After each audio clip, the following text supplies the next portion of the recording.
Pues como ha dicho César, yo me llamo José y trabajo en la unidad de trasplantes de La Risaca.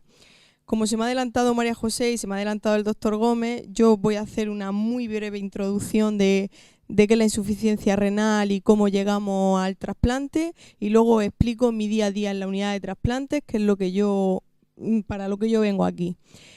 Como ha dicho el doctor Gómez, y lo habrá dicho también María José, la insuficiencia renal crónica terminal es una enfermedad progresiva e irreversible que lo que provoca es que el riñón no haga las funciones a las que está destinado. Cuando pasa esto, tenemos 3 alternativas de tratamiento, que es una de ellas es la hemodiálisis. La hemodiálisis consiste en hacer las funciones que hace el riñón, pero a través de una maquinita. Esa maquinita es la maquinita esta que veis aquí, y lo que necesitamos para eso es un acceso venoso de gran calibre, como es esto que veis aquí, que es un saldo en un catéter de diálisis, o una fístula arteriovenosa. ¿Qué hacemos con la hemodiálisis? Cogemos la sangre del paciente, la llevamos hacia la máquina. En la máquina sale el líquido dializante en sentido contrario.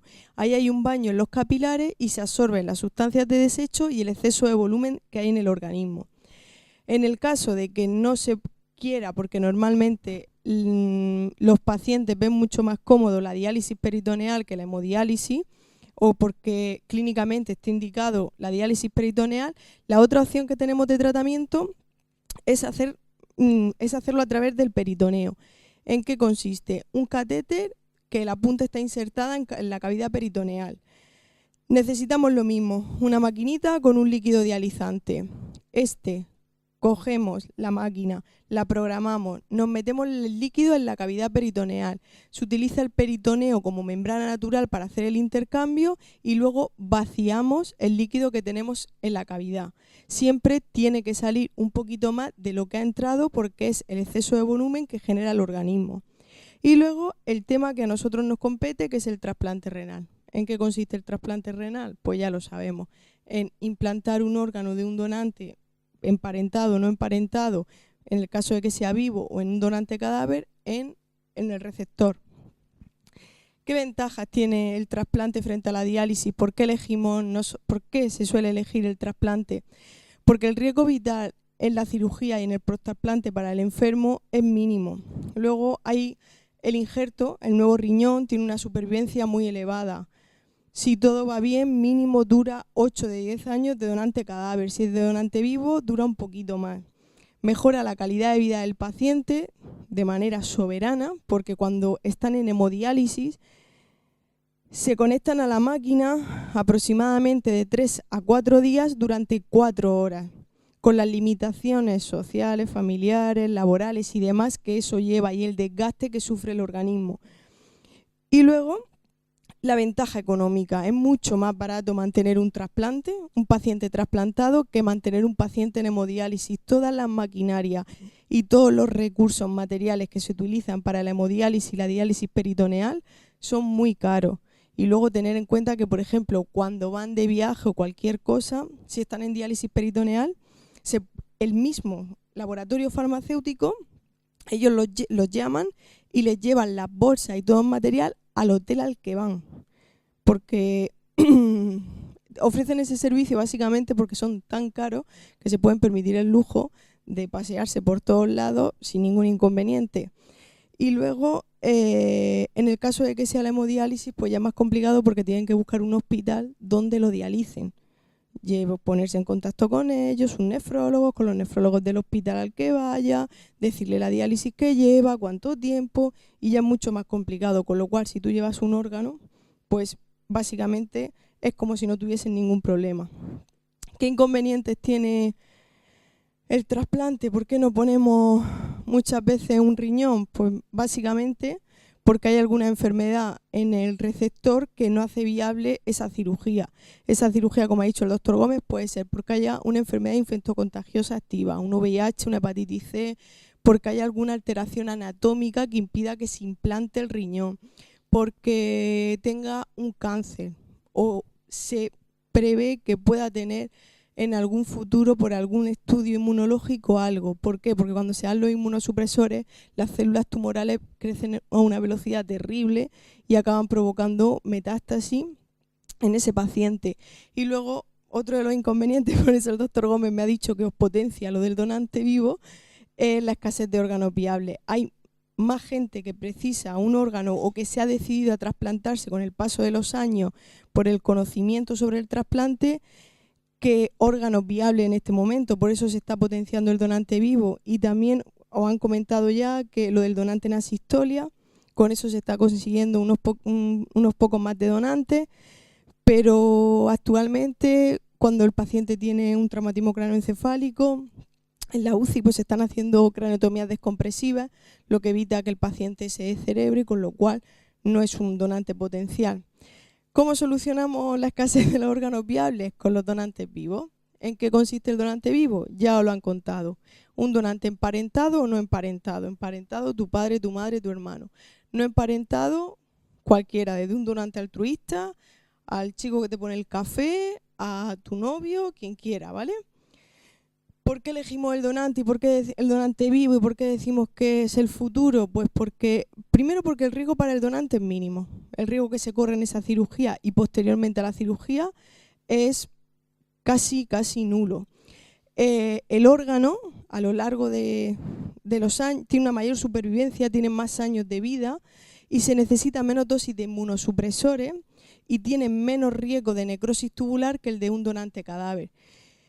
Con lo cual, las ventajas e inconvenientes de un cadáver a un vivo son mucho más ventajas las de un vivo que las de un donante cadáver. Rápidamente, esto lo habrán explicado ya, la elección entre el receptor y el donante, los criterios de selección, 3 cositas nada más de manera breve, que el grupo sanguíneo entre el donante y el receptor tiene que ser idéntico, el HLA, el complejo de histocompatibilidad tiene que tener las más mínimas incompatibilidades y la edad debe ser lo más cercana posible. Si nosotros tenemos un paciente de 75 años donante, que los hay, no le puedes poner ese riñón, como poder se puede, pero no una persona de 25 o 30 años, porque le estamos poniendo un riñón añoso con una vida media muy corta ya. Dicho esto y habiéndonos explicado todo lo que han explicado ya, os voy a explicar lo que yo básicamente vengo a deciros. Yo voy a contar lo que yo hago mi día a día en mi unidad de trasplante cuando tenemos un trasplante de riñón.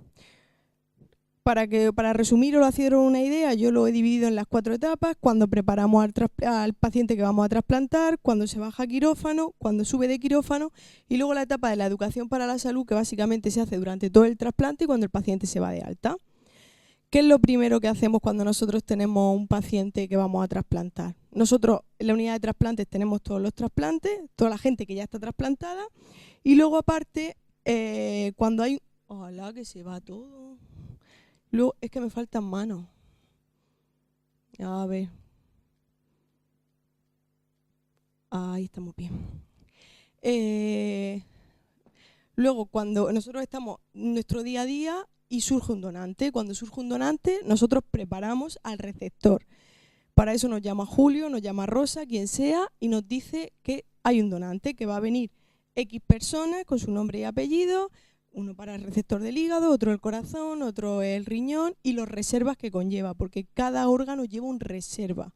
Porque si en el momento que viene el paciente hay alguna alteración analítica o alguna complicación, o en el momento que está en el quirófano hay alguna complicación anatómica y ese riñón no se puede poner, ese riñón no se puede tirar a la basura, no se debe, ese hígado tampoco, con lo cual siempre tenemos que tener a alguien de reserva.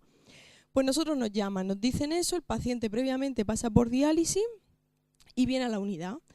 Lo primero que tenemos que hacer es presentarnos nosotros. Son gente que viene muy nerviosa, muy asustada, lleva fácil 2 años, 3 años, 4 años, 1 año, esperando una llamada de teléfono que le diga que hay un órgano para él. Y son gente que viene muy asustada a pesar de todos los conocimientos que ya hayan podido explicar en la consulta del trasplante. Lo primero de todo, nos presentamos. Buenas tardes, me llamo Josi, soy la enfermera que está esta tarde con usted. Hecho esto, lo acompañamos a la habitación, si tenemos cama, si no, pues pedimos una cama al celador y lo ponemos en la habitación de los médicos. En la tuya no vea. Lo ponemos o en la sala médica o donde tenemos un hueco. La cuestión es que esté acostado en una cama para que podamos trabajar. Nosotros trabajamos con esta hojica, con este soporte de papel. Aparte lo apuntamos todo en selene, ¿vale? Para que el hospital no nos regañe. Entonces, ponemos la pegatina del paciente aquí. Aquí, que nos aprecia muy bien, apuntamos cuánto pesa, cuánto mide, si lleva fístula arteriovenosa, cuánto tiempo lleva en diálisis, la hora que ha llegado a la unidad y el tiempo, la hora prevista a la que va a ir a quirófano. En el caso de que no lleve Fabi, pues si lleva catéter de diálisis peritoneal. Hecho esto, procedemos a las técnicas de enfermería.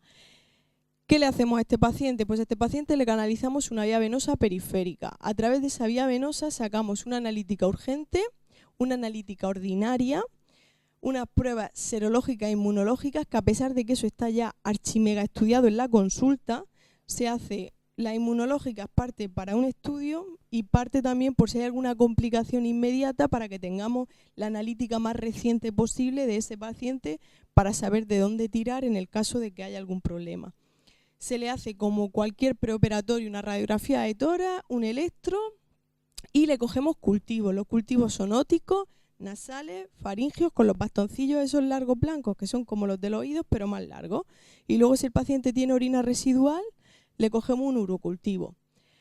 Mientras estamos haciendo todo esto, le decimos que no puede comer nada, que se retire las joyas, las prótesis dentales, la pintura de uñas, le damos una esponjica de clorexidina, se ducha, se limpia la piel y vendamos la Fabi. La Fabi, la fístula arteriovenosa, la vendamos porque en ese brazo no se debe tomar la tensión porque la Fabi literalmente podría explotar y tampoco se debe pinchar ahí. Entonces la vendamos más a título informativo y le rotulamos ahí con el permanente Fabi, para que en el quirófano, en la REA o cuando suba a nosotras, en su defecto, no utilicemos ese miembro.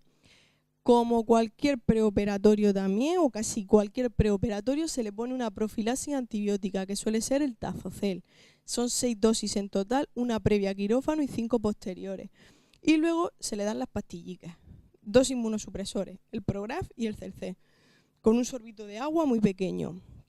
Mientras hacemos todo esto, que a lo mejor puede ser en 10 minutos, en 15 minutos, porque a lo mejor la donación surge a las 9, al paciente lo llaman y viene a las 10, se va a diálisis, está 4 horas en diálisis y a las 2:30 tiene que estar en quirófano. Y el anestesista se pone nervioso.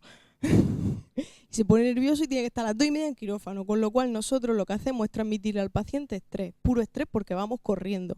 Entonces, tenemos que intentar transmitirle mucha tranquilidad, porque vienen muy nerviosos, vienen acompañados de tropecientos mil familiares, cosa que es normal.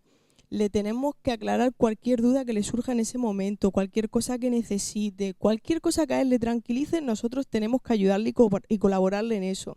Y luego aprovechamos también para ir creando un precedente sobre las normas de aislamiento que va a tener cuando suba a la unidad. O sea, que va a estar solo en la habitación, que tiene que llevar la persona que esté con él tiene que llevar mascarilla, que no están permitidas las visitas y que avisen a todos sus familiares para que cuando salga de reanimación no venga nadie, solo la persona que se va a quedar con él.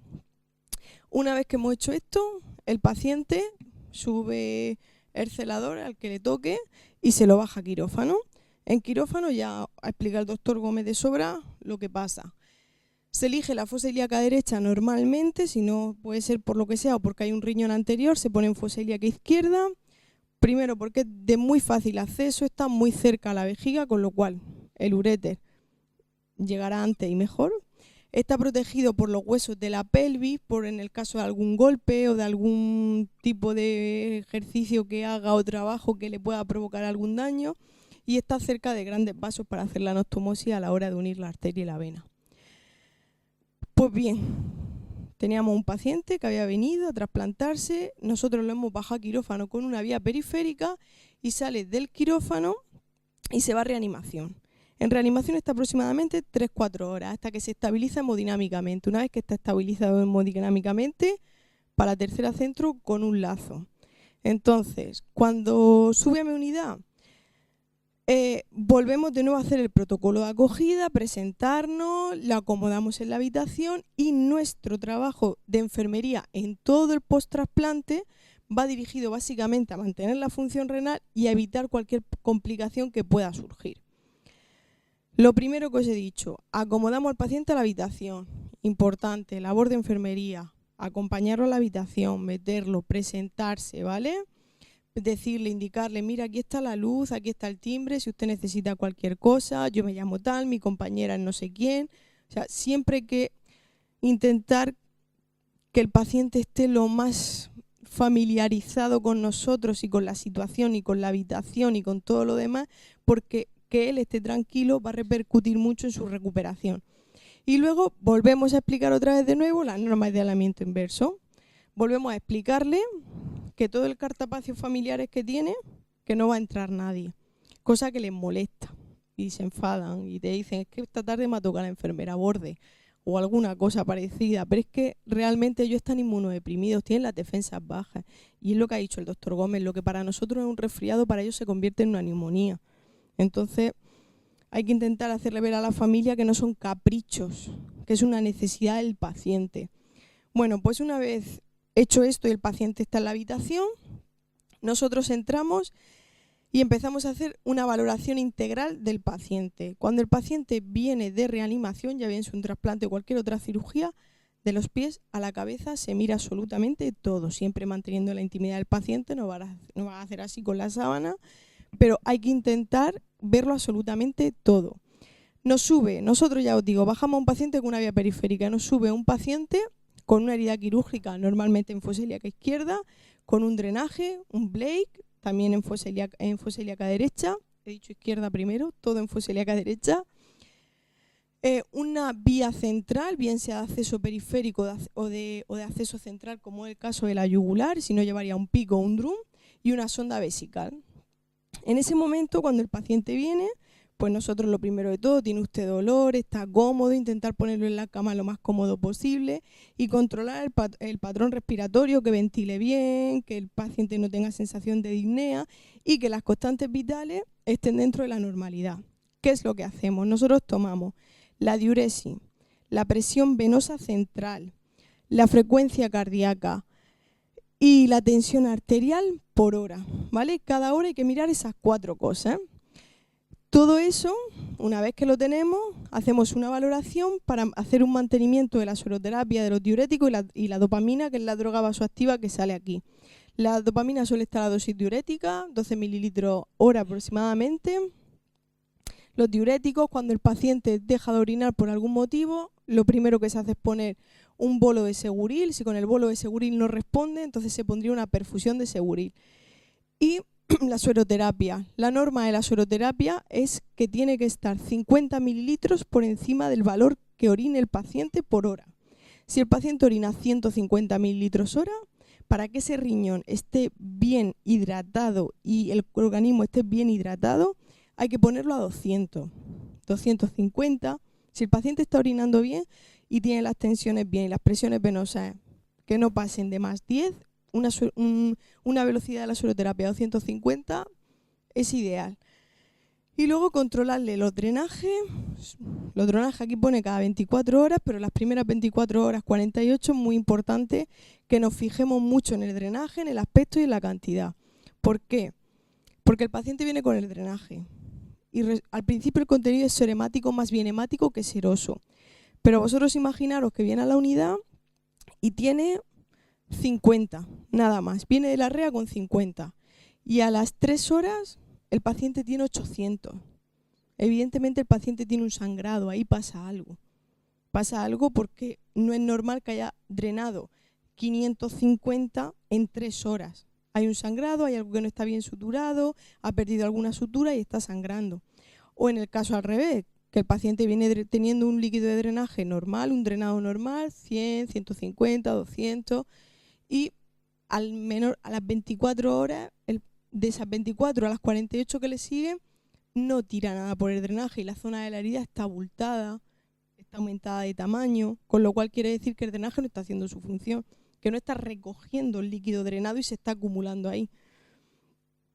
Una vez que tenemos al paciente instalado y nos dedicamos hora a hora a hacer esto, los cuidados posteriores para evitar cualquier infección en el día a día consisten desde el momento del trasplante en controlar la temperatura las veces que sea necesaria, normalmente son 3 veces al día, pero las veces que sea necesaria, seguir con nuestras normas de aislamiento inverso, cubrir con antibioterapia que sea oportuna, Pues evidentemente lo que hay en todo el hospital, lavarse las manos continuamente para tener unas medidas higiénico-dietéticas, tanto nosotros, las medidas higiénicas nosotros, y luego ellos tienen medidas higiénico-dietéticas que consisten que sobre todo en la primera semana no pueden tomar alimentos crudos, ni verduras crudas, frutas crudas, y luego a partir de la semana ya pueden empezar a tomar fruta que se pueda lavar y pelar y toda la verdura y demás cocida, ¿vale?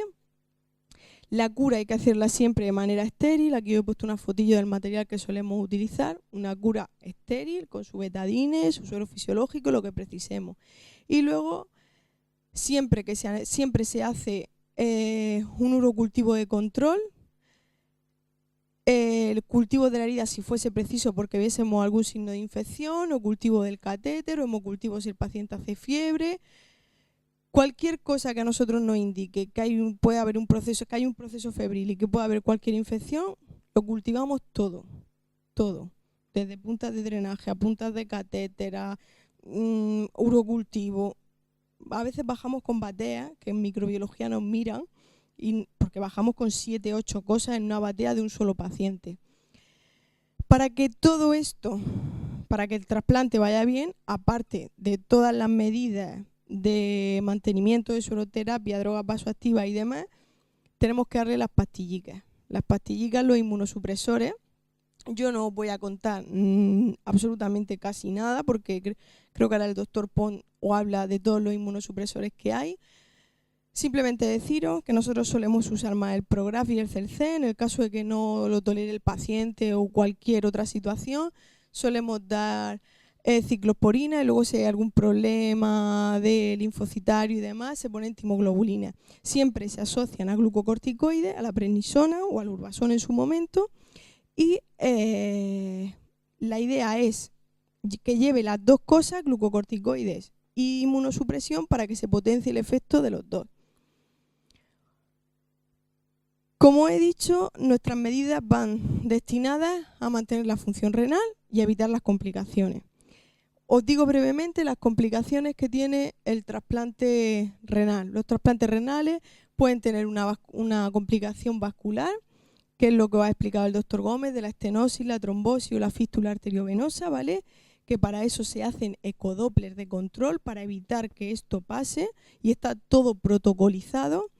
Complicaciones urológicas, la infección de la herida. Nuestro trabajo, ¿cómo podemos nosotros evitar eso?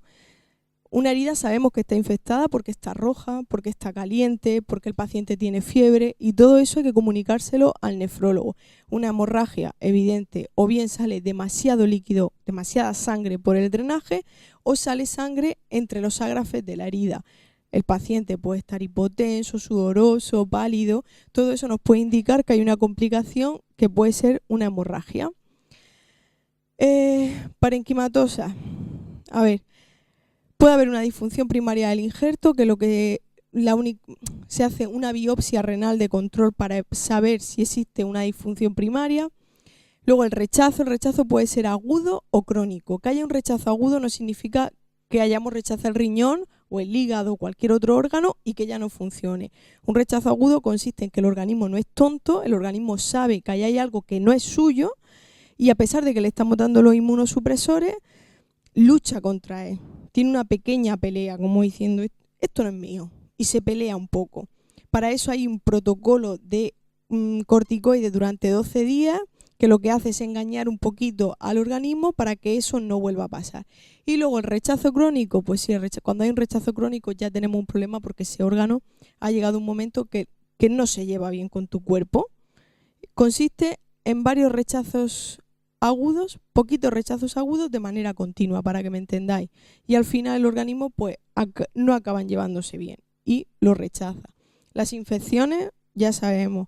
Si vemos la zona de inserción de la vía central enrojecida o caliente, esa vía central hay que quitarla, cultivar la punta y canalizar otro tipo de vía. Si el paciente refiere que a la hora de orinar o que le escuece o cualquier cosa, puede ser que tenga una infección de orina. Todo eso hay que comunicárselo al médico, y el médico toma las medidas que sean oportunas. Luego, una complicación farmacológica, casualidad, que los inmunosupresores producen nefrotoxicidad. En la dosis correcta, con las analíticas controladas y demás, esto no tiene por qué pasar, ¿vale? Y luego las complicaciones metabólicas, una sepsis, una infección, empieza por cualquier cosa y puede hacer una infección generalizada, que sería el caso de la sepsis, una deshidratación. ¿Qué pasa? Está saliendo más líquido del que le estamos metiendo, ese paciente está perdiendo más por la orina y por las pérdidas insensibles que el líquido le estamos metiendo. Y luego una insuficiencia cardíaca, nos estamos pasando de volumen. Tenemos un paciente con dificultad respiratoria, con edemas, con hipertensión, pues nos estamos pasando de volumen, nos vamos al médico, se lo decimos al médico y él ya toma las medidas oportunas. Pues bien, he explicado todo esto, tenemos un paciente que se va a su casa, con su nuevo órgano se marcha. Ya os he dicho que durante todo el trasplante tenemos que ir dándole pequeñas lecciones de cómo va a ser su vida cuando se vaya de alta, pero en el momento del alta, como por ejemplo que sea un señor trasplantado de riñón de alta, nosotros le damos un libro cuando está recién trasplantado con las preguntas más frecuentes, se llama así, las 20 preguntas más frecuentes del trasplante renal, ¿vale? Igual que el médico le da la alta médica, la enfermería debe entrar y preguntarle, ¿tiene alguna duda con la medicación, cómo tomarla? ¿Tiene cualquier cosa que nos quieras preguntar? Si se va con la herida quirúrgica, si lleva los ágrafes, escribir en el alta de enfermería cómo, a modo indicativo en el centro de salud, cómo lo estamos curando nosotros, cómo va la evolución y todo eso que el paciente se lo dé al enfermero del centro de salud. Las recomendaciones que tiene un paciente trasplantado al alta, las que deberíamos de tener todos o las que tenemos todos, pero ellos con un poquito más de cuidado, ¿vale? Llevar una dieta variada, que eso, vamos, que son casi las mismas que cualquiera. Evitar el alcohol, una cervecita o una copica de vino de manera moderada.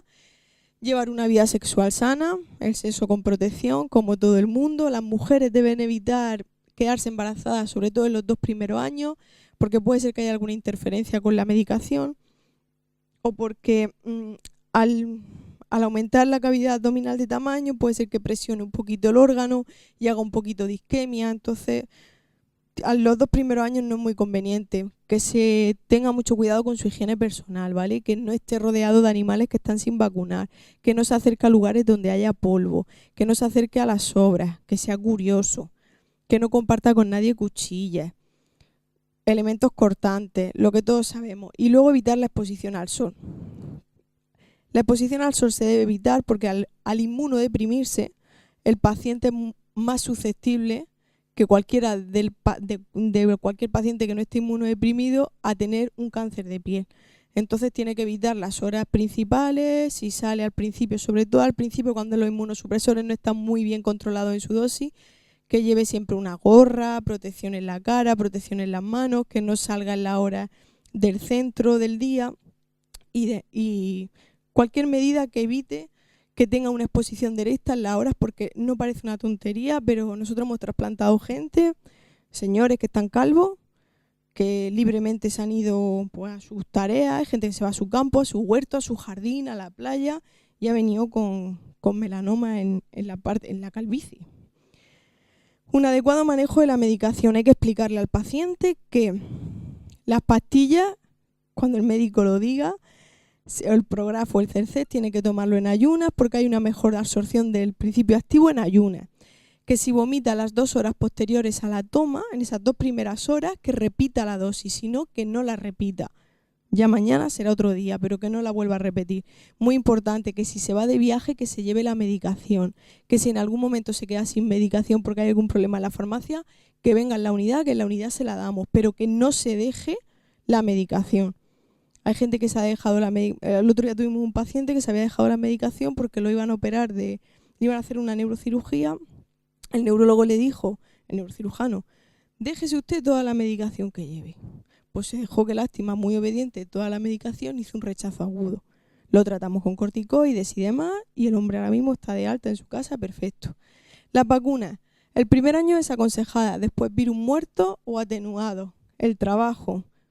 El paciente debe de incorporarse a su vida normal lo antes posible.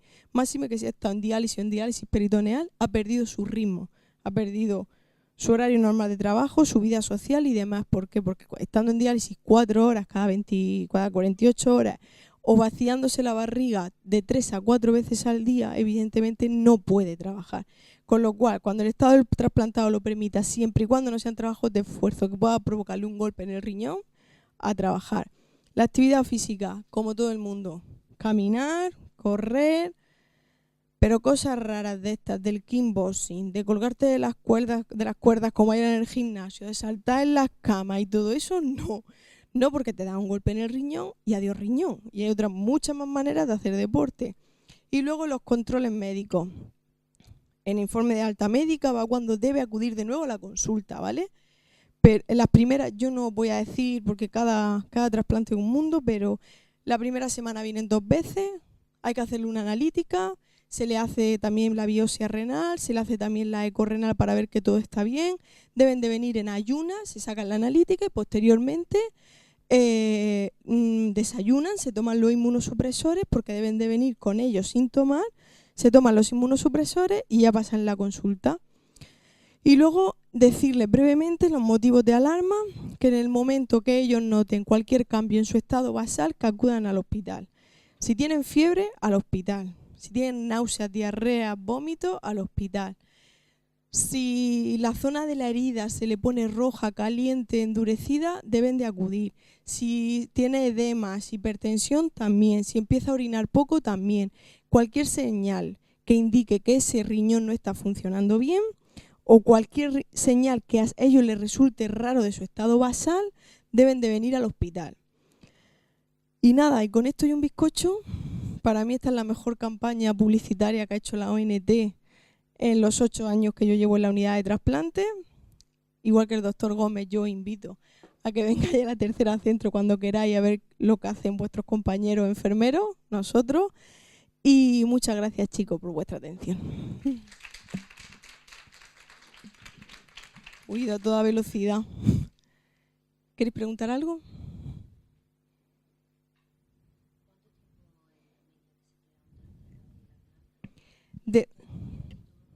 De riñón, aproximadamente, si todo va fenomenal de libro, mínimo 8 días, porque la sonda vesical se quita por protocolo al 8º día.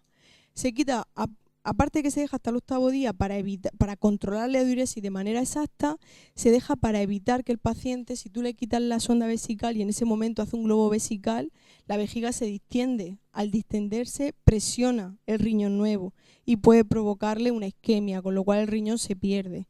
Si todo va bien, 9 días mínimo. Yo en mis 8 años y medio he visto gente que se ha ido a los 9 días, estancia mínima 10, 11 días. El trasplante renal es muy rápido.